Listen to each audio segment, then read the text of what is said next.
Ang Hinduismo, Taoismo, Budismo, Kristyanismo, Judaismo, Islam ay lahat mga relihiyong matatagpuan sa buong mundo at marami ang pagkakasalungatan nila at iisa lamang sa mga ito ang maaaring maging katotohanan at mula sa Diyos. Ang mahalagang tanong ay kung alin sa mga ito ang katotohanan at paano natin hahatulan, kung alin nga ba sa kanila ang isang banal na source.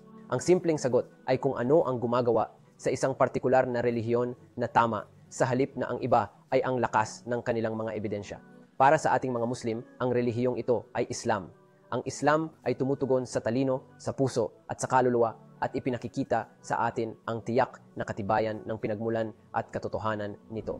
Mula sa mga katibayan na ito ay kung ano ang ipinropesiya ng mga naunang kasulatan tungkol kay Propeta Muhammad, sumakanya nawa ang kapayapaan, kasama na ang kanyang ipinakita sa mga tao sa kanyang panahon.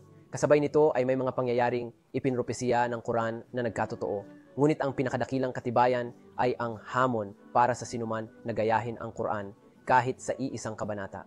Nariyan ito at lahat ng iba pang mga patunay na nasasaksihan mo ng iyong sariling mga pandama na nagiiwan sa iyo ng tiyak sa relihiyong ito. Kaya't huwag mong ipagkait ang iyong sarili sa pagtingin sa Islam dahil dito nakasalalay ang iyong kapalaran sa kabilang buhay. At gayon din sa buhay na ito sa mundo, sa pamamagitan ng Islam, makakatagpo ka ng kapayapaan at katahimikan kasama ng mga sagot sa malalaking katanungan sa buhay.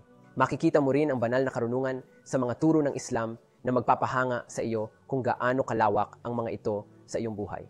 Kung naghahanap ka ng katotohanan, huwag kang tumigil ngayon.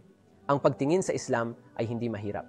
Ang kailangan lang ay kaunting katapatan at makikita mo ang iyong sarili sa tuwid na landas.